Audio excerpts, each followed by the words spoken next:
bienvenue sur les ondes de la RJV. Alors je vous rappelle que la RJV, c'est la radio Joie de vivre.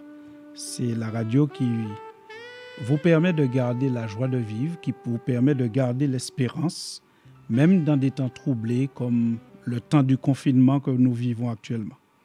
Radio Joie de vivre, c'est 2 fréquences, 97.7 pour ceux qui sont sur l'île de Cayenne et 91.3 pour ceux qui sont dans la région de Kourou.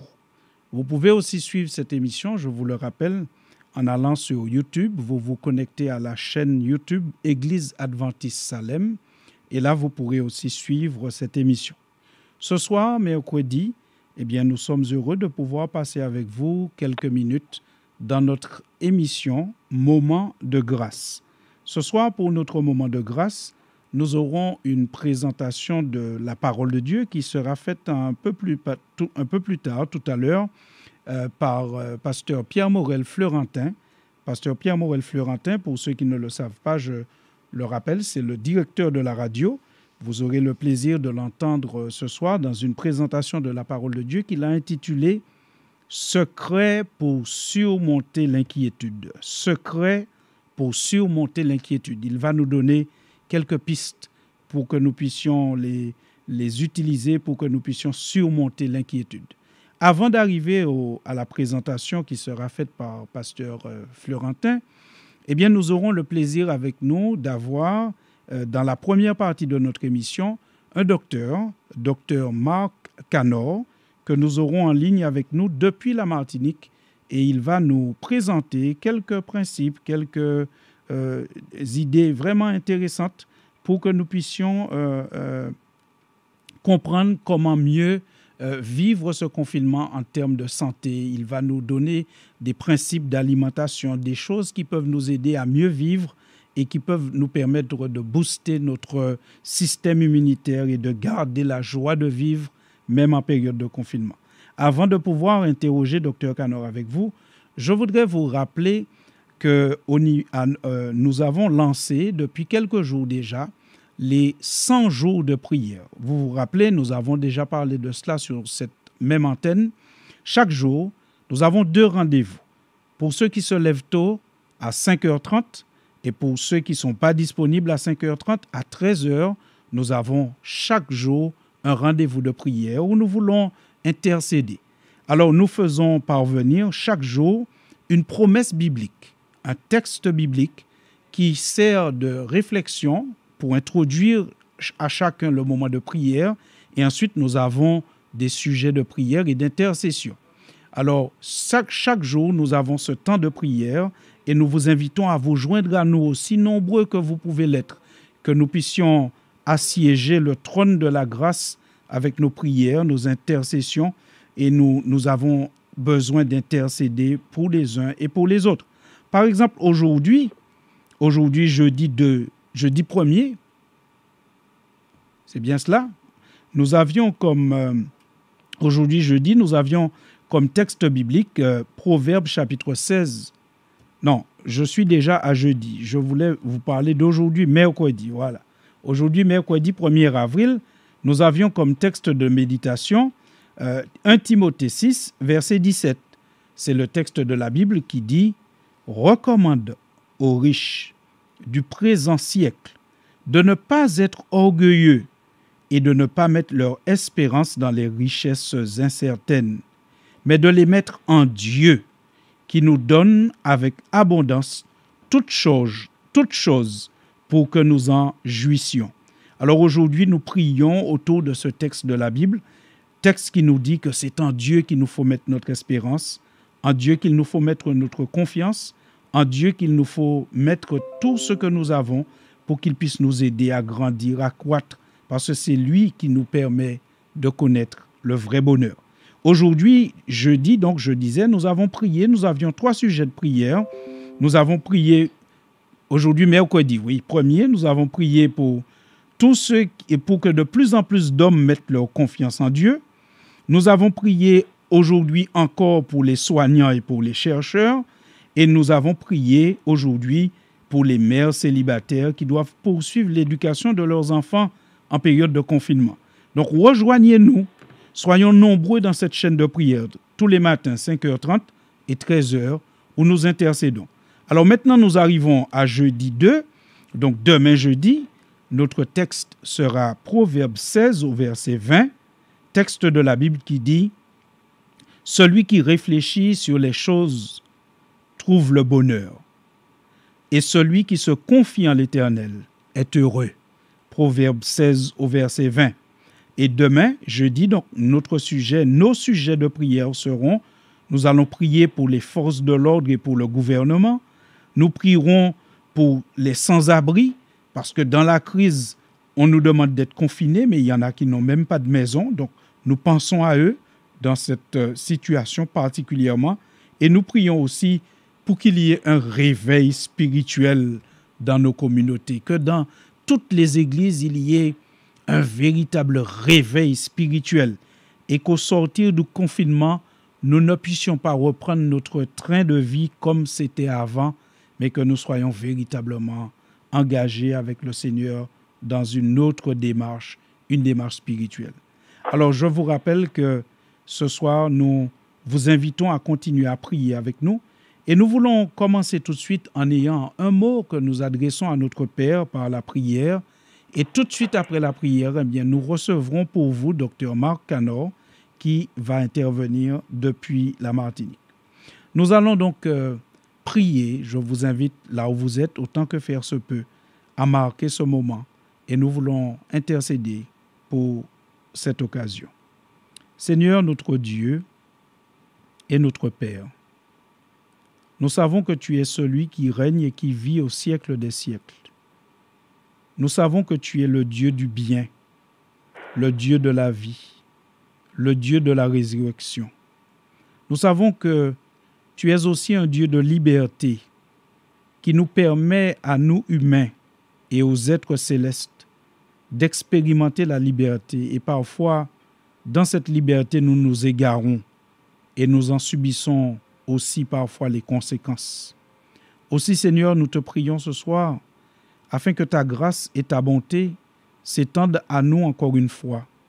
Nous te prions, Seigneur, afin que ton esprit visite chaque homme sur cette terre et que de plus en plus d'hommes mettent leur confiance en toi et non pas dans les richesses ou dans les titres ou dans les relations, mais que nous puissions savoir que tu es la base de la vie. Tu es celui qui peut pourvoir à un futur bienheureux pour chacun de nous. Seigneur, nous voulons te prier pour ceux et celles qui sont en difficulté, particulièrement les parents qui élèvent un enfant seul dans cette circonstance et qui ont peut-être un peu plus de difficultés. Au Seigneur, nous te prions de les bénir et de les soutenir d'une manière particulière. Nous voulons plus largement, Seigneur, te prier pour tous les auditeurs de la RJV, quel que soit l'endroit où ils se trouvent. Seigneur, étends ta main, bénis. Étends ta main et renouvelle nos forces. Permets-nous de garder confiance. Permets-nous de garder courage. Éloigne de nous le désespoir et mets plutôt dans nos cœurs l'espérance. L'espérance qui est l'espérance biblique. Un jour, Jésus reviendra et il abolira le mal et il établira un royaume éternel de paix. En attendant ce jour, Seigneur, c'est vrai que nous savons que nous passerons par quelques difficultés, mais nous te prions, tiens-nous fermes dans la difficulté et que nous puissions tous rester attachés à toi. Éternel notre Dieu, bénis la Guyane, bénis le monde, bénis ceux qui te cherchent, bénis ceux qui peut-être ne savent même pas que tu existes, mais révèle-toi à eux. C'est notre prière au nom de Jésus et pour ta gloire. Amen.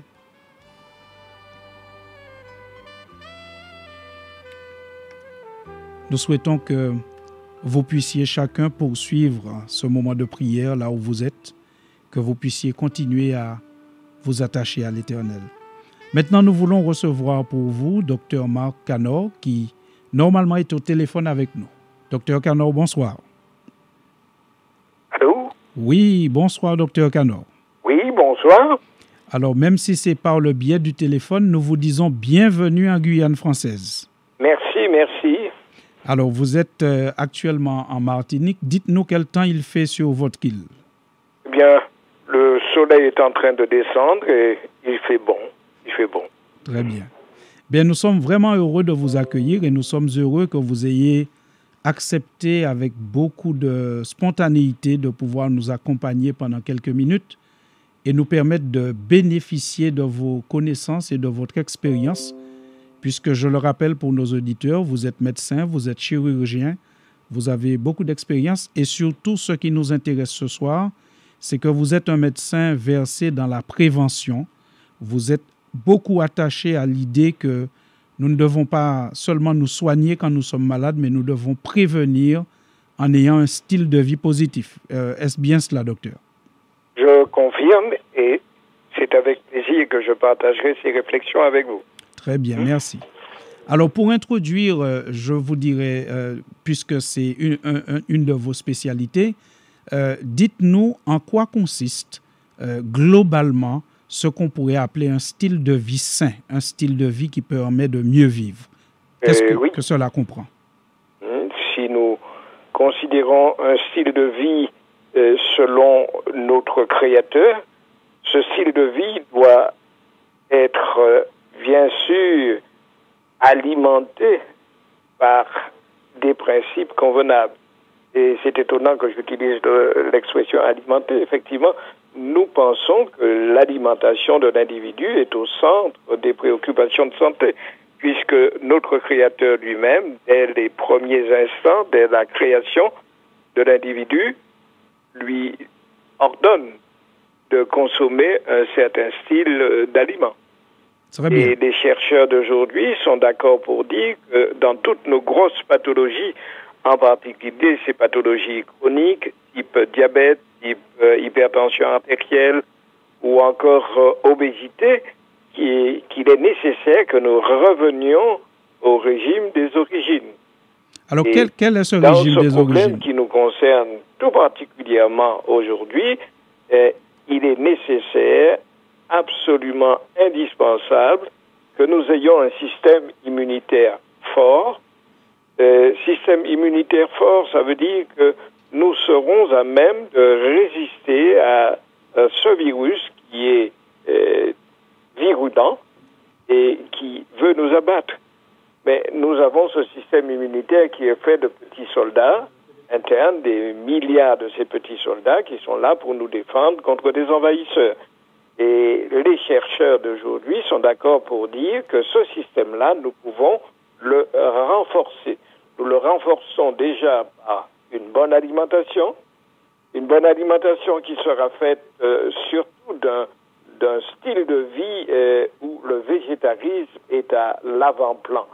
Parce que nous n'oublions pas que nous pensons certainement que c'est le fait de se nourrir de ces animaux sauvages, de se nourrir de ces produits qui ne sont pas agréés par Dieu, qui vraisemblablement créent chez l'homme certaines pathologies, parce qu'il y a passage de l'animal à l'homme, et nous sommes devenus malades des bêtes. D'accord? D'accord. Et à ce titre-là, nous avons la nécessité de revenir vers le plan de Dieu qui nous invite à avoir essentiellement un style de vie où le végétarisme serait au premier plan. À côté de l'alimentation, qui est un élément déterminant selon les chercheurs pour renforcer notre système immunitaire, nous mettons encore en avant l'exercice physique. Et ce n'est pas pour rien qu'il y a même une certaine dérogation pour que chacun ait la possibilité de faire un peu d'exercice physique pendant cette période de confinement. Et voilà l'exercice physique, donc au premier plan, et il sera profitable non seulement pour renforcer le système immunitaire, mais nous savons qu'il y a des personnes qui ne supportent pas ce confinement et qui dépriment, et là, l'exercice physique pourra avoir un effet positif contre cette tendance à la dépression. Il y a un dégagement d'endorphines, d'hormones naturelles qui, par le biais de l'exercice physique, seront dégagées et qui permettront à l'individu de mieux supporter ce confinement, de mieux supporter cette restriction de la liberté. On a donc deux points essentiel, je dirais, l'alimentation, qu'elle soit de bonne qualité. Éloignons-nous de la viande, réduisons sérieusement la consommation de sucre pendant cette période et faisons de telle sorte que notre système immunitaire soit fort. Et le deuxième élément, je le répète encore, c'est l'exercice physique qui doit être pratiqué sans que le chrétien oublie l'essentiel, qu'il se confie en son Dieu, qui le protégera à condition qu'il accepte de respecter tout ce qui lui est demandé de ce que nous pouvons faire actuellement. Très bien, docteur. Alors, vous avez dit en introduction beaucoup de choses intéressantes, mais nous aimerions avoir quelques détails. Vous avez dit que notre alimentation, la meilleure, celle qui a été conseillée par le Créateur dès le début, c'est le végétarisme. Aujourd'hui, quand vous parlez du végétarisme, vous allez rencontrer beaucoup de personnes qui disent que consommer de la viande, c'est essentiel. La viande apporte un certain nombre de nutriments et on ne peut pas s'en passer. Alors, est-ce que vous pourriez nous dire quels sont les nutriments que la viande est censée apporter et comment et par quoi on peut remplacer cela si on veut être végétarien pour ne pas manquer de ces nutriments-là? Donc, quels sont les nutriments que la viande est censée apporter? Comment les remplacer? OK. C'est vrai que dans notre appréciation des choses, lorsqu'on parle d'un nutriment déterminant que l'on appelle les protéines, on vous avance tout de suite la viande. Alors que nous savons que les protéines sont tant d'origine animale que aussi d'origine végétarienne. Il est donc nécessaire que chacun étudie le problème et qu'il sache que le Créateur avait prévu que nous consommions des fruits d'arbres portant semences, des céréales, des légumes plus tard, lorsque le péché a été une réalité. Et puis, on sait que l'arrivée de la viande a été bien tardive. À partir du moment où le déluge étant passé par là, il n'y avait plus rien de végétal. Nous savons aujourd'hui que le régime végétarien, j'aime pas parler de régime, le style de vie ayant le végétarisme comme élément déterminant, ne peut pas être un élément qui nous fasse du tort. Ça ne peut que nous renforcer dans notre système immunitaire, nous faire du bien dans la lutte contre les maladies cardiovasculaires, dans la lutte contre les cancers, dans la lutte contre l'obésité et dans bien d'autres sujets encore. Le régime végétarien doit être pris en considération. C'est du reste ce que font déjà beaucoup de chercheurs et on sait que depuis les années 90, avec le problème de la vache folle, il y a des millions de personnes qui se sont tournées vers le végétarisme. Mais ce végétarisme doit être pratiqué avec conscience, de la bonne façon, parce que devenir végétarien n'est pas simplement mettre la viande de côté. Parce que si ça se faisait et que l'on continuait de manger des produits dégénérés, je veux dire tout ce qui est raffiné, riz blanc, pâte blanche et tout le reste, et pain blanc, eh bien, il est important de comprendre qu'un style de vie où le végétarisme est mis en avant, il faut aller vers des produits qui sont le plus rapprochés possible de l'état d'origine. Et voilà, bien compris de cette façon-là, vous n'allez pas simplement devenir un mangeur d'herbe. Très bien, docteur. Alors, vous avez parlé aussi dans votre introduction du système immunitaire. Vous avez employé une expression des petits soldats qui sont là pour protéger le corps. Alors, sans peut-être nous faire un cours d'anatomie que peut-être nous n'allions pas saisir, mais est-ce que vous pourriez nous dire en quelques mots, c'est quoi le système immunitaire, comment ça fonctionne, et puis surtout nous dire, vous avez parlé du sucre qui n'est pas un ami du système immunitaire visiblement.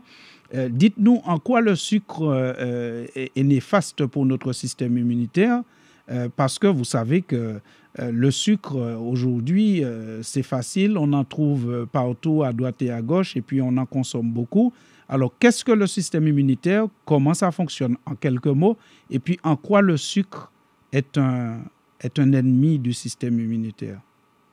Est un ennemi du système. Et nous allons cerner un tout petit peu le système immunitaire comme étant fait de globules blancs. Les leucocytes sont les éléments déterminants du système immunitaire, avec ce que l'on appelle, dans ce groupement de globules blancs, il y a des lymphocytes, il y a des cellules tueuses de cellules cancéreuses, tueuses de bactéries, tueuses de virus. Eh bien, tous ces éléments-là font partie de notre système qui est lui-même produit à l'intérieur de nos os. Ce sont nos os qui sont les bases à partir desquelles les lymphocytes, à partir desquels les globules blancs sont produits. Et ces globules blancs, qui sont de petits soldats, comme je le dis, sont là par milliards. Et ces milliards de globules blancs ont chacun de ces globules des rôles bien précis. On a fait l'expérience suivante. On a mis dans un bain, et en chimie c'est de cette façon que l'on parle, ou en biologie, dans un bain on a mis des globules blancs et on y a ajouté des bactéries. Et automatiquement, les globules blancs foncent sur les bactéries et les détruisent, car c'est leur rôle. Il y a une phagocytose qui a lieu pour détruire les bactéries. Et suivez-moi bien, après, on a décidé d'ajouter quelques cuillerées de sucre de façon progressive dans ce bain où se trouvaient bactéries et leucocytes. Eh bien, on va se rendre compte que progressivement, plus le taux de sucre augmente dans le bain en question, moins les globules blancs seront efficaces. Ils vont se détourner complètement de leur mission première qui est de détruire les bactéries et vont rester complètement inactifs. On en conclut de façon claire que le sucre diminue, affaiblit notre système immunitaire. Et s'il y a un moment où ce système immunitaire doit être vraiment fort, c'est dans cette crise de coronavirus où chacun devrait pouvoir être à même de résister à ces agents extérieurs qui sont là pour nous détruire. Voilà donc un point essentiel. Donc, par notre alimentation, nous pouvons renforcer le système immunitaire et pensons surtout à un élément destructeur qui est la grosse consommation de sucre que l'on va retrouver partout, malheureusement. Et je crois bien, en tant que chrétien, je suis à même de dire que l'ennemi, qui est un grand virologue, qui est un grand scientifique, il connaît tous ces secrets-là et il nous pousse naturellement à abuser de ces produits qui nous affaiblissent, car il est venu pour nous égorger et nous détruire. Malheureusement, mais nous avons un grand sauveur, nous avons le Christ qui est plus grand que lui, pourvu que nous nous attachions à lui, mais que nous nous attachions aussi à sa parole et aux principes qu'il nous enseigne. Parce que Jésus a dit, ce ne sont pas seulement ceux qui disent Seigneur, Seigneur, mais ce sont ceux qui font la volonté de mon Père. Absolument. Donc, en cette matière aussi, nous voulons continuer avec vous et vous remercier parce que nous croyons que vous nous conseillez de la part du Seigneur avec la science que vous avez étudiée, mais avec aussi celle du Seigneur. Vous avez parlé du sucre et nous savons qu'aujourd'hui, le sucre est un élément qui nous permet malheureusement, qui nous conduit vers le surpoids, d'accord, vers l'obésité, etc. Oui. Alors, est-ce qu'on a remarqué, et cela peut peut-être motiver des auditeurs pour pouvoir avoir le courage, la force, l'envie de changer leur hygiène de vie, leur alimentation, est-ce qu'on a remarqué si ceux qui sont en surpoids, voire même en obésité, ont plus de mal avec ce virus ou avec d'autres maladies? Est-ce que c'est un facteur aggravant? Sans l'ombre d'un doute, tout ce qui est surcharge pondérale, tout ce qui est obésité, va faire que nous serons moins résistants à la maladie. Et on sait que l'abus de sucre va entraîner une sécrétion d'insuline qui est importante, et l'insuline est une hormone qui est lipogène, je veux dire, qui crée la graisse. Et on sait, dans les statistiques, que les individus végétariens ont moins tendance à être en surcharge pondérale et avoir une IMC, qui est l'indice de masse corporelle dans une bonne limite. Eh bien, ça nous permet de mieux résister à la maladie. Donc, le sucre, en aucun cas, ne doit être considéré comme un ami. Il est partout parce qu'il est un rehausseur de goût, et l'industrie agroalimentaire le sait et l'introduit partout parce que, comme j'ai l'habitude de dire dans la zone Martinique, nous n'y joldou. Nous avons effectivement tendance à réclamer le sucre. On a essayé de faire que ce produit-là soit en moins grande quantité par des décisions politiques. On n'y est pas parvenu parce que nous sommes très accros du sucre, qui est devenu une vraie drogue. Merci. Alors, docteur, il nous reste quelques minutes. Il faudrait que je vous pose aussi cette question, puisque vous avez parlé des fruits. Au début, vous avez dit les fruits, c'est vraiment un allié pour la bonne santé et surtout pour booster le système immunitaire. Est-ce que vous avez des conseils particuliers sur quelques fruits qu'on trouve sous nos latitudes Je n'ai pas bien saisi la dernière partie. Alors, je disais, vous avez parlé des fruits. Oui. Est-ce que vous avez des conseils sur des fruits qu'on trouve facilement sous nos latitudes, que nous pourrions consommer en grande quantité et qui pourraient être très efficaces pour nous aider dans notre lutte? Tout à fait. Tout à fait. Il y a par exemple un élément que je mettrai tout de suite en avant, l'avocat. L'avocat est un élément déterminant, qui est naturel, que l'on trouve sous nos cieux. On a toute la série des fruits qui sont porteurs de la vitamine C, qui est un antioxydant naturel permettant d'éliminer les radicaux libres, qui sont des signes de vieillissement des cellules et qui ne sont pas des éléments favorables à l'entretien de la santé. Donc, sous nos cieux, nous avons d'excellents produits qu'il faudrait mettre en avant et se rappeler que chaque territoire a dans son sol les produits qui peuvent servir à l'entretien de la santé des individus et ne pas se précipiter forcément pour mettre en avant ce qui vient de l'extérieur. Je ne suis pas là pour dire qu'on ne devrait pas prendre ce qui vient de l'extérieur, mais mettez en avant les fruits locaux et ça vous fera un bien immense. Très bien. Alors, nous voulons maintenant, docteur, avant de vous remercier, vous donner l'occasion librement, sans question. Est-ce que vous auriez voulu terminer en disant un mot à nos auditeurs? Est-ce que vous voulez laisser une pensée, quelque chose qui vous tient à cœur et que vous pensez qui peut réconforter ou encourager, ou un dernier conseil que vous auriez souhaité donner en prenant quelques minutes à nos auditeurs? Tout à fait. Oui.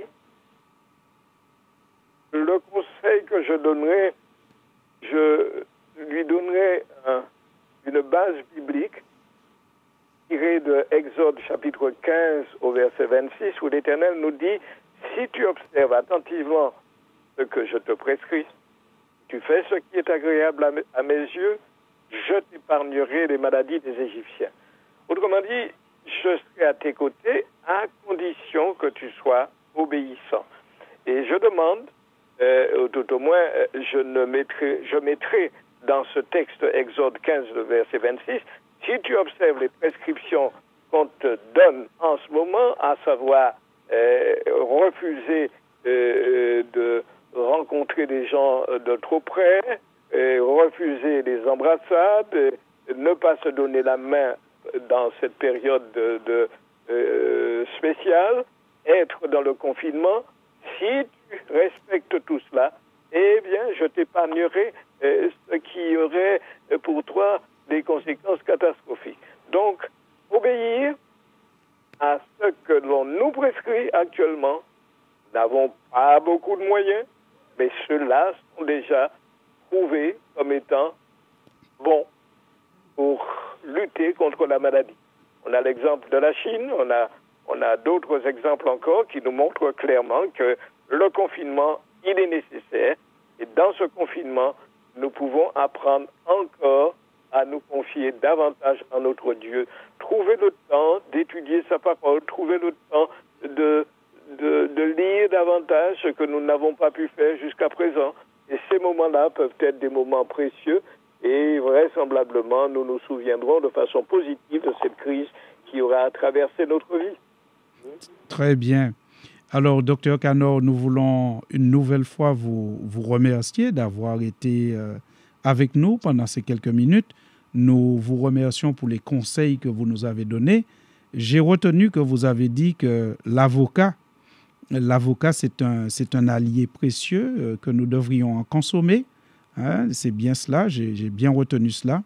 Et ça m'a fait... Un excellent produit oui. Qui est naturel. On met à côté de l'avocat encore, ce n'est pas local, mais la consommation de dattes. Okay. Au lieu de prendre du sucre, nous pourrions trouver des dattes de bonne qualité qui n'ont pas été trempées dans le sucre, et ces dattes pourraient nous servir pour booster aussi notre système immunitaire. Ce sont des chercheurs qui ont trouvé ces éléments déterminants dans ces deux aliments que j'ai cités. Très bien. Alors, justement, quand vous avez parlé de l'avocat, cela m'a fait venir à l'esprit un texte biblique dans la première épître de Jean, au chapitre 2, où il nous est dit « Mes petits-enfants, je vous écris ces choses afin que vous ne péchiez point. Oui. Et si quelqu'un a péché, nous avons un avocat auprès du Père, et cet avocat s'appelle Jésus-Christ le juste. » Donc, nous avons un avocat pour la vie spirituelle, et nous avons l'avocat, le fruit qui est bon aussi pour notre santé, pour notre système immunitaire. Tout à fait. Et ça, c'est formidable. Il n'est pas mauvais de dire que l'avocat peut plaider la cause de plus d'un légume. Merci, docteur, pour ce trait d'humour. Et cela nous permet de conclure en disant que nous avons entendu de précieux conseils. Et peut-être qu'en écoutant ces conseils, certains, nous pouvons nous dire « Pendant longtemps, j'ai erré. Pendant longtemps, je n'ai pas été obéissant. Pendant longtemps, je n'ai pas suivi les conseils du Seigneur. Je ne me suis pas nourri comme il faut. Je n'ai pas pris le temps de faire de l'exercice alors que c'est essentiel. » Alors, si c'est ce que tu te dis en ce moment, mon ami... En ce moment, je ne sors pas comme il l'est recommandé, mais je fais de nombreux tours de ma maison. Il m'est arrivé la semaine dernière de faire 8 kilomètres autour de ma maison. Je rappelle une expérience faite en Arabie Saoudite où deux hommes ont réalisé un marathon sur leur balcon pendant 5 heures. Ça, c'est énorme. Je ne sais pas ce que je vous invite à faire. Mais faire de l'exercice physique est déterminant dans cette période. Eh bien, merci. Donc, nous retenons que même avec peu d'espace, nous pouvons nous adonner à cela. Et puis, si nous avons mal fait pendant longtemps, eh bien, c'est l'occasion de changer en matière de style de vie. Le Seigneur nous donne peut-être cette occasion pour nous permettre de prendre conscience et d'apporter des changements dans notre vie. Et nous pouvons, comme dit la Bible en toutes choses, dire gloire à Dieu. Et si cette crise sert à faire qu'un grand nombre puisse abandonner certaines pratiques et adopter d'autres pour mieux vivre, alors nous dirons gloire à Dieu malgré tout. Docteur, merci beaucoup. Merci. Merci encore d'avoir pu participer à cette réflexion. Merci d'avoir accepté spontanément d'être avec nous. Donc, nous continuons sur la RJV, la Radio Joie de Vivre. Nous sommes vraiment heureux d'avoir eu ce moment, ce partage avec Dr Kanor qui nous a apporté de précieux conseils. Chers auditeurs, chers amis, je vous invite à demander à Dieu la force parce que quand on entend de bonnes choses et qu'il s'agit de changer notre vie, ce n'est jamais facile. Changer notre vie, ce n'est pas facile. Il nous a parlé par exemple du sucre, mais le sucre crée une certaine addiction. Et ce n'est pas facile de rompre parfois ce lien, cette chaîne, mais en exerçant la volonté, en y allant un peu chaque jour et en priant, en nous accrochant aux promesses de Dieu qui nous dit que si nous avons besoin de liberté, nous avons besoin d'évoluer, de changer de vie, eh bien le Seigneur est capable de rompre les liens, il est capable de nous libérer et il est capable de nous donner la force de changer même notre manière de manger. Des choses dont nous pensons que nous ne pourrions jamais nous passer, des choses que nous pensons qui sont indispensables à notre palais, eh bien si nous nous confions à Dieu, même ça, il peut changer, il peut nous délivrer, il peut nous rendre libres. Alors s'il y a une personne qui nous écoute et qui est encore addict au sucre ou à la cigarette ou à l'alcool, sache que tu peux te faire aider, mais tu peux aussi en même temps prier et demander à Dieu son secours, il pourra te délivrer. Nous sommes heureux de vous accompagner dans ce moment de grâce sur la RJV et nous allons tout de suite poursuivre notre programme, comme je vous l'avais déjà annoncé, avec une présentation qui sera faite par pasteur Pierre Morel Florentin. Il va nous donner des secrets. Je vous invite à écouter très attentivement ce qui va suivre. Et pour faire la transition, nous aurons une petite virgule musicale et après, directement, vous retrouverez pasteur Pierre Morel Florentin dans une étude de la parole de Dieu. Que Dieu vous bénisse. Et après, nous vous souhaitons de garder l'écoute sur la RJV. Rendez-vous demain matin 5h30 pour notre moment de prière et 13h pour ceux qui ne peuvent pas. Et puis chaque jour. Et puis nous vous retrouvons donc samedi matin. Samedi matin, nous serons là à partir de 9h par la grâce de Dieu. Que Dieu vous bénisse, que Dieu vous garde et qu'il vous fasse du bien. A coronavirus na washiki je pati nga fulu peka na hiligo ontapu. Wansa majabe ashikisa pati ntia ikoso, tia itaki ofu tia itufe. Ifu wansa madishiki koso na wansa ntapu, ne iholi ngayana, daipasana aifeshi kakisha shikisotu. Sonsa matapu ashiki kontanga, sontawa ine shembeina. Te ye fi feba ye koso koso ofu ine bobu, yumukenishi. Bikana den foshi sani jashiki poti kwa feshi. Temo bank leuk weet di muleshpeki, fina kisha shiki of patien gita sama, na. Nagona pesa ma ejokoti, oli safe na 1 meter fudinganda sama. Naboshi sama, nagyanu, bali ujafawe. Washiana anga watanga sopu chai piboa nyuandei. Ne holi unosu, yumofu angayanyi. Kosokona yuko kwanu, ofusona inu wante shudi yotowe gwado tibaki te ikaba. Yumota yosu, nagomo kushinga sama boiti fugona data, goba nyanyang, gona apute iki. Dewe iti ya umu holi den, da umu pati den giden sama afuwe. Unamu fege te den piking, utakyanga den.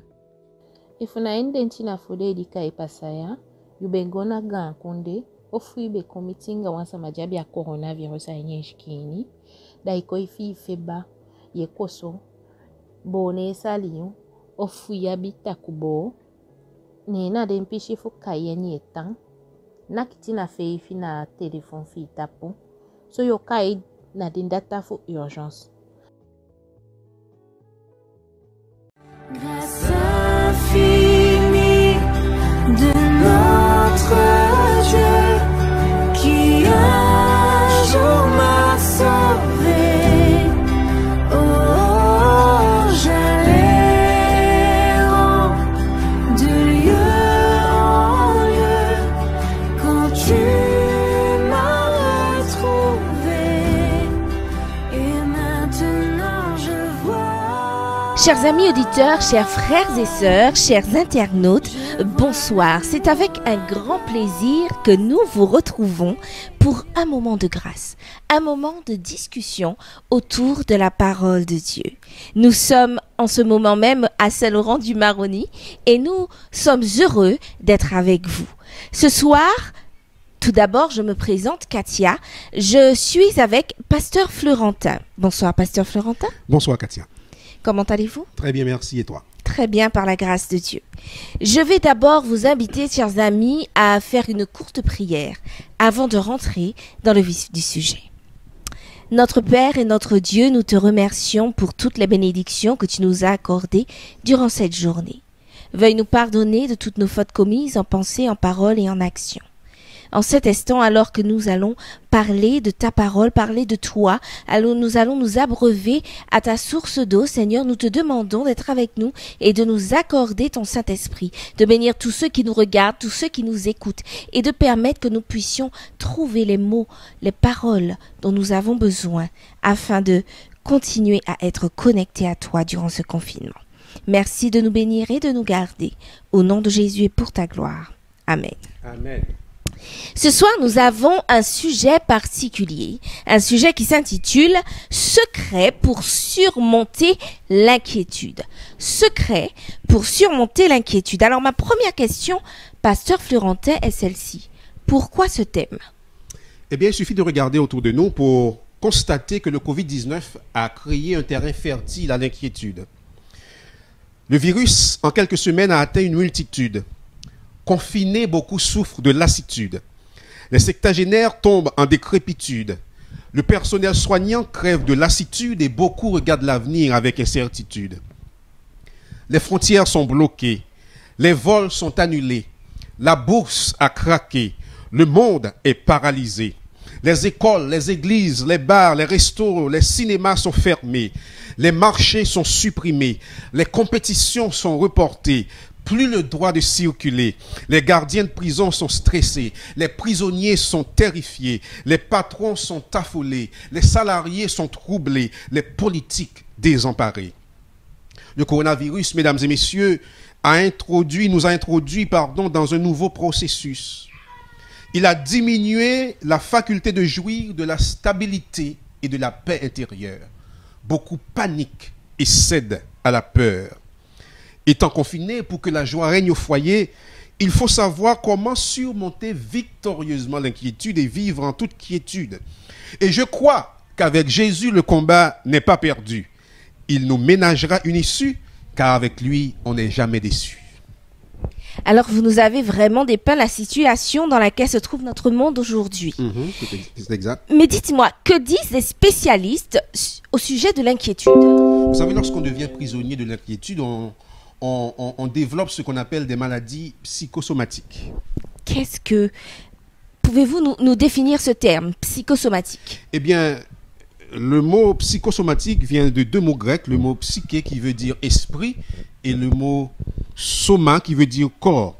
Et donc, les maladies psychosomatiques désignent tout simplement les troubles physiques occasionnés ou aggravés par des facteurs psychiques. Généralement, ce terme désigne tout ce qui concerne les effets de l'esprit sur le corps humain. Cela veut dire que les maladies que nous avons dans notre corps proviennent de notre état mental. Très bien. Alors, je vois que l'inquiétude a des conséquences vraiment désastreuses sur l'organisme. Eh bien, je vais vous parler du docteur Carnegie. Le docteur Carnegie, il a parlé d'un rapport du docteur William McGonigal dans son livre « Comment surmonter l'inquiétude » qui a été écrit en espagnol « Como suprimir las preocupaciones » à la page 37. Et voici ce que déclare le docteur Carnegie. Il dit « Les émotions désagréables, comme celles qui sont entraînées par l'inquiétude et la peur, peuvent renverser l'équilibre du calcium dans le corps. » Qu'est-ce que cela veut dire? Il faisait allusion tout simplement à un des patients qu'il avait dont les dents avaient été saines jusqu'à ce qu'il soit saisi par l'inquiétude devant la maladie soudaine de sa femme.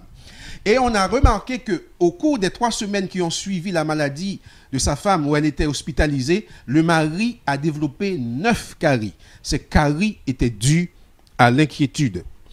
Ellen White, elle aussi, déclare dans le ministère de la guérison à la page 207, elle dit « L'état d'esprit influe beaucoup plus qu'on ne le croit sur les maladies mentales. Bien des maladies sont dues à la dépression mentale, elle dit-elle. Le chagrin, l'anxiété, la peur tendent à briser les forces vives et à provoquer l'affaiblissement et la mort. » Elle dit que nous devons être maîtres et non esclaves des circonstances. Qu'est-ce que cela veut dire? Cela veut dire, mesdames et messieurs, que nous ne devons pas laisser les difficultés de la vie s'amonceler sur notre tête. Nous devons être parmi ceux qui dirigeons les choses. Elle nous invite à prendre les rênes et à avancer. Et nous voyons par là que tant que nous ne savons pas comment surmonter, faire foi à notre inquiétude, nous allons raccourcir notre vie, ou en tout cas, nous allons la rendre plus difficile sans que cela soit nécessaire. Il nous faut donc dominer et non être dominé par l'inquiétude. Justement. Comme je le disais tout à l'heure, l'inquiétude a donc des conséquences désastreuses sur l'organisme. Oui, oui. Mais dites-moi, pasteur Florentin, qu'en pense Jésus?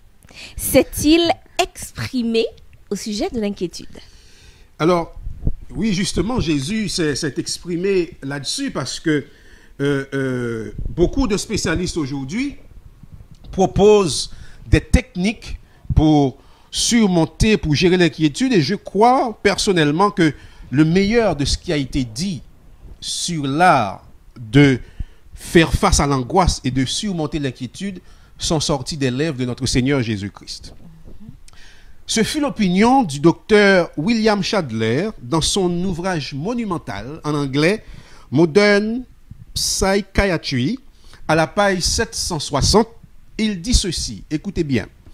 Il dit: les enseignements de Jésus appliqués à la civilisation moderne, appliqués en toute compréhension et non acceptés d'une manière purement nominale, nous purifieraient, nous élèveraient, nous revitaliserait de telle manière que la race humaine en viendrait à être constituée immédiatement d'un nouvel ordre d'être qui posséderait des facultés mentales supérieures et une force morale accrue. Il poursuit et dit: faisant abstraction des récompenses futures de la religion, laissant de côté toute discussion dans l'au-delà, il vaudrait la peine que tout homme, que toute femme vive la vie chrétienne, ne serait-ce pour la récompense mentale et morale qu'elle procure dans le monde présent. Un jour, dit-il, l'homme s'éveillera peut-être au fait que les enseignements du Christ sont puissants pour prévenir et guérir la maladie. Il dit un jour, ce développement scientifique dont nous parlons tellement se mettra en harmonie avec les enseignements de l'homme de Galilée. Quand je lis cela, mesdames et messieurs, je jubile parce que je me rends compte que beaucoup de psychologues et de psychiatres, certains sciemment, d'autres sans en avoir conscience peut-être, s'emparent des conseils de Jésus pour guérir, rétablir la stabilité psychique et émotionnelle de leurs patients, et tout particulièrement les enseignements de Jésus en ce qui concerne le sermon sur la montagne. Et comme il est logique de le supposer, Madame Katia, tous ont des opinions différentes les uns des autres. Certains sont profondément croyants, d'autres sont athées, d'autres sont sceptiques, d'autres sans être athées ne considèrent pas Jésus comme le considèrent les chrétiens. Moi, je respecte les convictions personnelles de chacun. Et c'est pourquoi j'invite les auditeurs ce soir, les téléspectateurs, à mettre à l'épreuve l'efficacité des conseils de Jésus. C'est ce que j'ai fait moi-même, et après les avoir évalués, j'ai décidé de ne plus les abandonner. Mesdames et messieurs, je pourrais vous citer ce soir des psychologues juifs et toutes sortes de psychologues athées ou courants de pensée qui ont reconnu le sublime des enseignements du Christ. Mais au lieu de nous étendre sur ce qu'ils pensent, c'est pas l'objet de la réunion de ce soir, je vous invite donc à lire quelques paragraphes où le grand maître, Jésus-Christ, présente la méthode à suivre pour surmonter l'inquiétude. Dans Matthieu 6, à partir du verset 25, il dit: c'est pourquoi je vous dis, ne vous inquiétez pas de votre vie, de ce que vous mangerez, ni de votre corps, de ce que vous serez vêtu. La vie n'est-elle pas plus que la nourriture, et le corps plus que le vêtement? Regardez les oiseaux du ciel. Ils ne sèment ni ne moissonnent. Ils n'amassent rien dans les greniers. Et votre Père céleste les nourrit. Ne valez-vous pas plus qu'eux? Qui de vous, par ses inquiétudes, peut ajouter une coudée à la durée de sa vie? Et pourquoi vous inquiétez au sujet du vêtement? Considérez comment croissent les lys des champs. Ils ne travaillent ni ne filent. Cependant, je vous dis que Salomon même, dans toute sa gloire, n'a pas été vêtu comme l'un d'eux. Si Dieu revêt ainsi l'herbe des champs qui existe aujourd'hui et qui demain sera jetée au four, ne vous vêtira-t-il pas à plus forte raison, gens de peu de foi? Ne vous inquiétez donc point et ne dites pas: que mangerons-nous? Que boirons-nous? De quoi serons-nous vêtus? Car toutes ces choses, ce sont les païens qui les recherchent. Votre Père céleste sait que vous en avez besoin.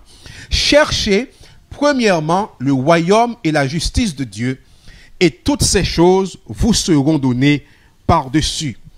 Ne vous inquiétez donc point, dit-il, car le lendemain aura soin de lui-même. À chaque jour suffit sa peine. Voici donc la déclaration de Jésus.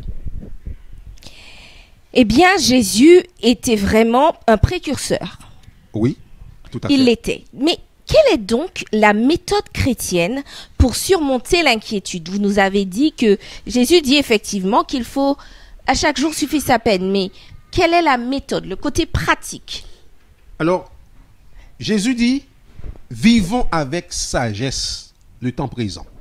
Et pour utiliser l'expression de Carnegie que j'ai mentionnée tout à l'heure, il dit, vivons un jour à la fois.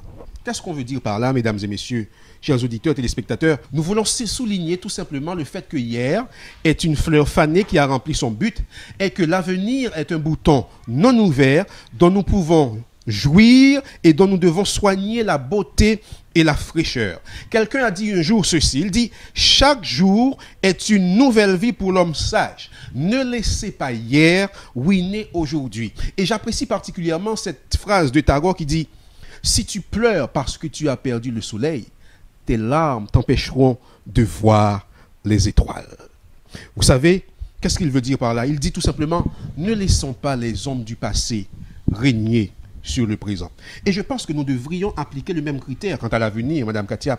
Certaines choses avec lesquelles nous sommes déjà en accord peuvent nous aider justement à harmoniser le reste. Nous sommes tous d'accord pour reconnaître qu'il n'est pas possible de moissonner le blé avant de l'avoir semé. Tout à fait. Nous sommes tous d'accord qu'il serait illogique de vouloir descendre de l'autobus avant d'y être monté. Nous sommes tous d'accord qu'il serait déraisonnable de vouloir prendre le dernier virage là devant avant de l'avoir atteint. Que nous ne pouvons pas gravir une côte avant d'arriver au bas de la colline. Quoi que nous fassions, notre vie ne s'étend pas au-delà de l'horizon, mesdames et messieurs. Alors, pourquoi vouloir résoudre aujourd'hui des problèmes qu'il convient d'aborder demain ou se charger à présent des difficultés qui appartiennent à l'avenir? En agissant ainsi, nous ne sommes pas justes avec la vie, ni loyaux envers nous-mêmes. Car le désir de vouloir vivre le lendemain avec ses fatigues et ses difficultés ne nous permettra pas justement de mener à bien nos responsabilités présentes. Dites-moi, si je comprends bien, pour surmonter l'inquiétude, il faut vivre un jour à la fois. Tout à fait. En vivant un jour à la fois, en vivant sagement la journée d'aujourd'hui, nous établissons le fondement solide que mérite l'avenir. Madame Katia, dites-moi, si le jeune homme, si la jeune femme, en écoutant des lèvres de son prétendant, pensait au nombre d'assiettes qu'elle aurait à laver, au nombre de repas qu'elle aurait à cuisiner, au nombre de chemises qu'elle aurait à repasser, pendant 40 ans de mariage, je suis sûr que la plus courageuse s'évanouirait. Mais le problème ne se pose pas parce que elle se dit chaque jour, elle fera le repas, ou bien la vaisselle, ou bien le repassage, et c'est là une tâche possible. De même, mesdames et messieurs, Dieu, notre Seigneur, nous donne la vie d'un jour à l'autre, un jour à la fois, car nous faisons face chaque jour aux éventualités du moment. Vouloir vivre l'avenir revient à vouloir voler à Dieu une vie qui ne nous appartient pas encore, alors que nous ne savons même pas si nous pourrons la vivre.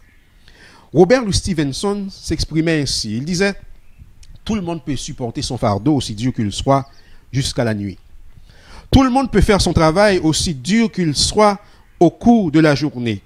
Tous peuvent vivre doucement, patiemment, avec amabilité et pureté, jusqu'à ce que le soleil se couche. Et c'est là tout ce que la vie signifie vraiment. » En d'autres termes, mesdames et messieurs, une étude consciencieuse de la vie nous permettra de découvrir que sur 10 problèmes qui s'annoncent à l'horizon de notre existence, 7 disparaîtront avant même que nous les atteignions, 1 sera résolu de bonne heure le lendemain matin, 1 n'aura pas de solution, 1 et 1 seulement nous appartient de le résoudre aujourd'hui, et c'est à cela que nous devons nous appliquer.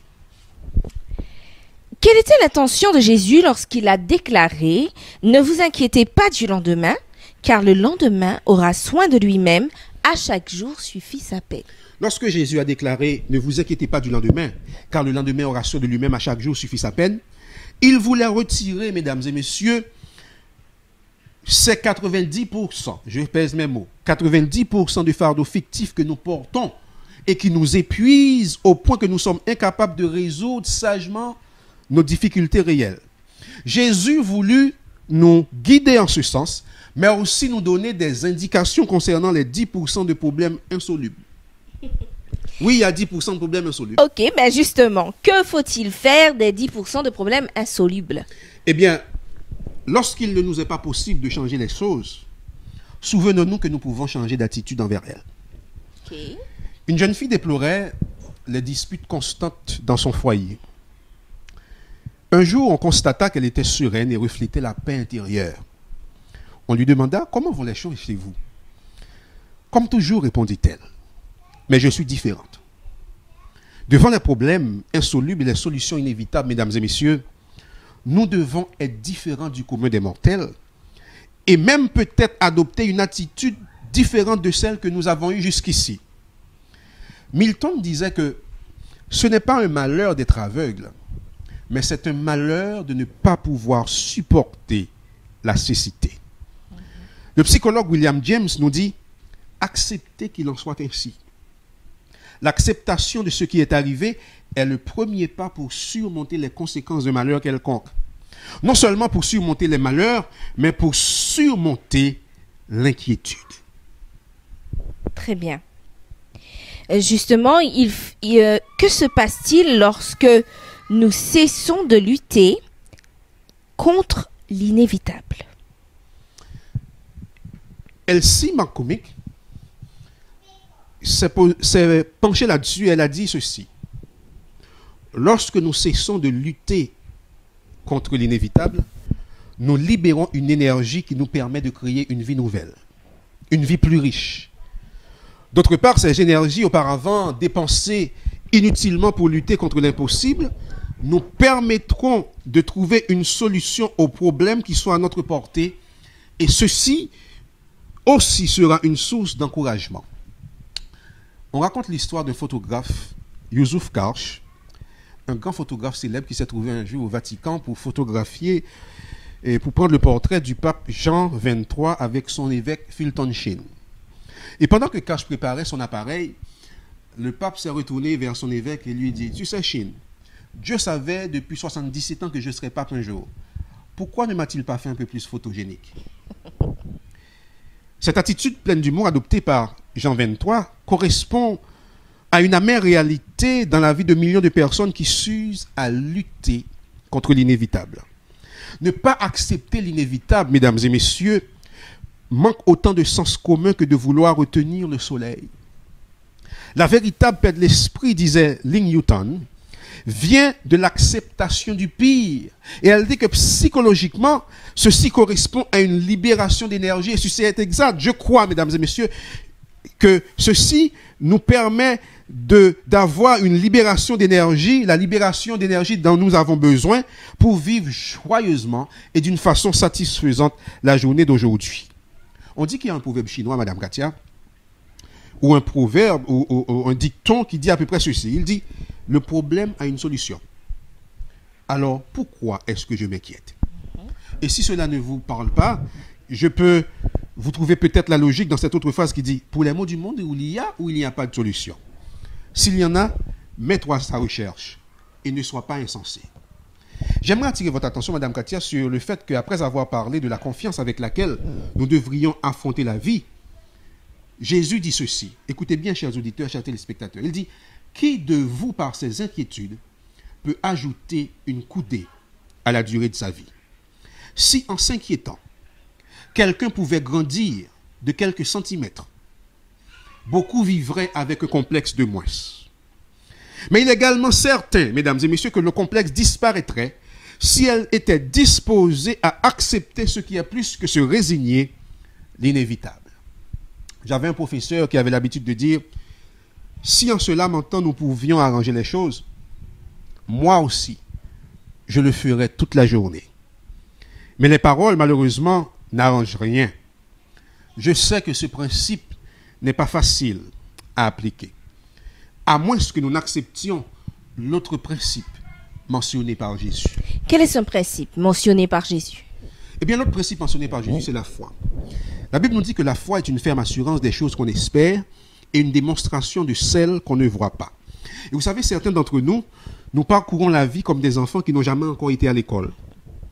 On prend un livre en main, nous voyons les pages imprimées, mais et c'est comme si nous n'avons pas saisi le sens de ces pages.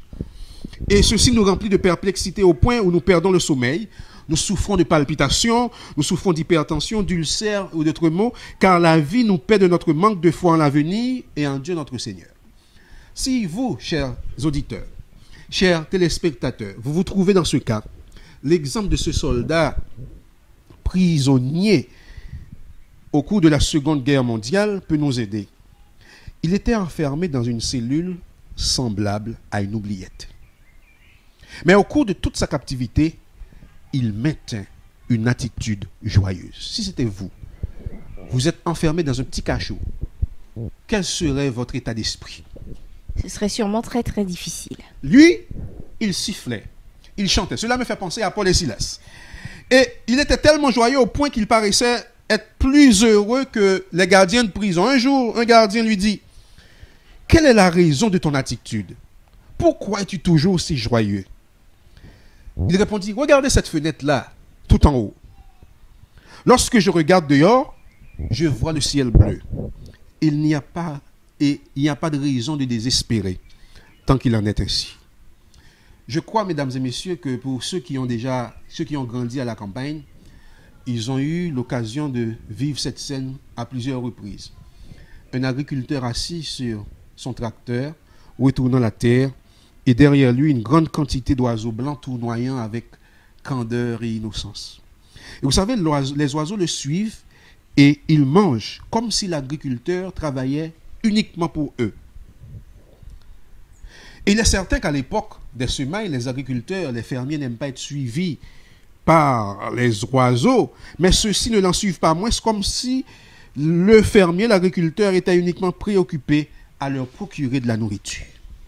Et en lisant le texte de Matthieu 6, une partie du paragraphe des Écritures que nous avons mentionné tout à l'heure, nous nous sentons inclinés à penser que d'une certaine manière, il en est ainsi. Relisez pour moi, Madame Katia, Matthieu 6 à partir du verset 25 jusqu'au verset 33. C'est pourquoi je vous dis, ne vous inquiétez pas pour votre vie de ce que vous mangerez, ni pour votre corps de quoi vous serez vêtus. La vie n'est-elle pas plus que la nourriture et le corps plus que les vêtements? Regardez les oiseaux du ciel. Ils ne sèment ni ne moissonnent et ils n'amassent rien dans des greniers. Et votre Père céleste les nourrit. Ne valez-vous pas beaucoup plus qu'eux? Qui de vous, par ses inquiétudes, peut ajouter une coudée à la durée de sa vie? Et pourquoi vous inquiétez au sujet du vêtement? Considérez comme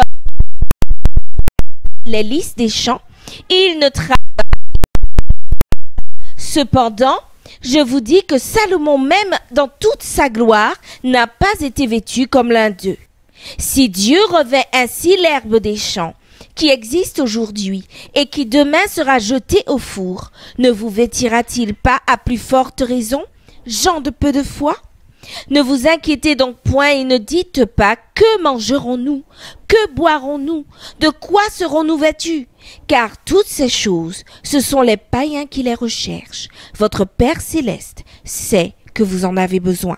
Cherchez premièrement le royaume et la justice de Dieu, et toutes ces choses vous seront données par-dessus. Amen. Amen. Le secrétaire d'Olivier Cromwell, qui était un homme très important, a dû apprendre cette leçon. Il fut envoyé en Europe pour une mission très importante. Et il a dû passer la nuit dans un village de la côte, mais il ne put dormir. L'inquiétude le rongeait et il ne faisait que se retourner dans son lit. Selon la coutume, un serviteur devait dormir dans sa chambre et cet homme avait l'obligation de dormir profondément. Il devait dormir profondément. Profondément. D'accord. Et ceci a rendu le secrétaire nerveux, si nerveux au point qu'il a réveillé le serviteur. Celui-ci demanda alors pourquoi son maître ne pouvait pas se reposer. Il dit « J'ai peur, je suis inquiet. J'ai peur que ma mission ne réussisse pas, répondit-il. S'enhardissant un peu plus, le serviteur reprit la parole et lui dit, « Mon Seigneur, me permettez-vous de vous poser une ou deux questions? Je te le permets. Est-ce que Dieu régnait sur le monde avant que nous naissions? » demanda humblement le serviteur. « Évidemment, répondit le secrétaire. Est-ce qu'il continuera à le faire après notre mort? Sans aucun doute. Alors, mon maître, reprit le serviteur avec davantage d'assurance, pourquoi ne pas le laisser aussi régner sur le présent? Quelques minutes plus tard, l'histoire nous dit que les deux hommes dormaient profondément. L'apôtre Pierre, mesdames et messieurs, qui avait entendu les enseignements que le Seigneur donna sur la montagne, nous conseille. Il dit, déchargez-vous sur lui de tous vos soucis, car lui-même prend soin de vous. Chers amis, chers auditeurs, chers téléspectateurs, pourquoi ne pas en faire vous-même la preuve? Vous verrez comment les problèmes qui vous préoccupent en ce moment diminueront immédiatement à partir du moment où vous mettez votre foi, aussi faible qu'elle soit, dans le tout-puissant créateur de l'univers. S'il s'occupe des oiseaux, comment ne s'intéresserait-il pas à la solution de vos problèmes? Le Seigneur attend seulement que vous ayez foi en lui et que vous le laissiez œuvrer puissamment en votre faveur.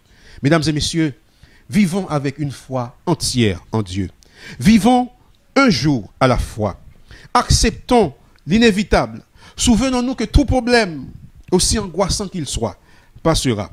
Nous serons alors désormais débarrassés de l'inquiétude et nous pourrons jouir de la paix de celui qui prend soin de nous.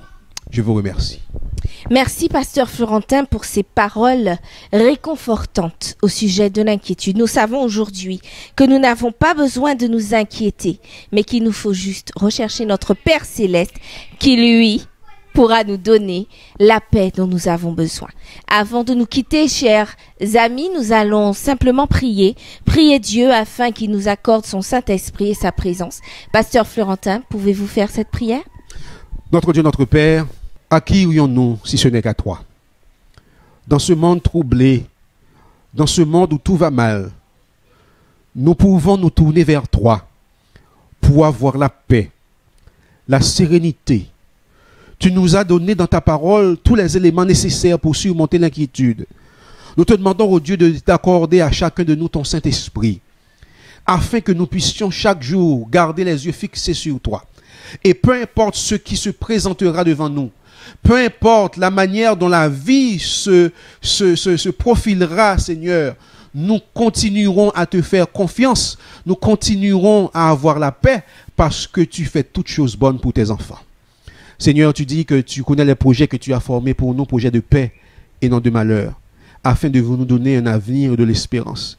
Permets-nous, Seigneur, de nous appuyer lourdement sur cette promesse. Et alors que nous attendons ton retour, où nous serons libérés de tout stress, de toute angoisse, de toute inquiétude, garde-nous dans le creux de tes mains. Et permets-nous, Seigneur, de toujours rester attachés à toi. Nous t'avons prié au nom de Jésus. Amen. Amen. Merci, pasteur Florentin. À très bientôt. Bien sûr, toujours de Saint-Laurent-du-Maroni, et que Dieu vous bénisse. Merci, Dieu vous bénisse et à très bientôt. De notre Dieu qui un jour m'a sauvé.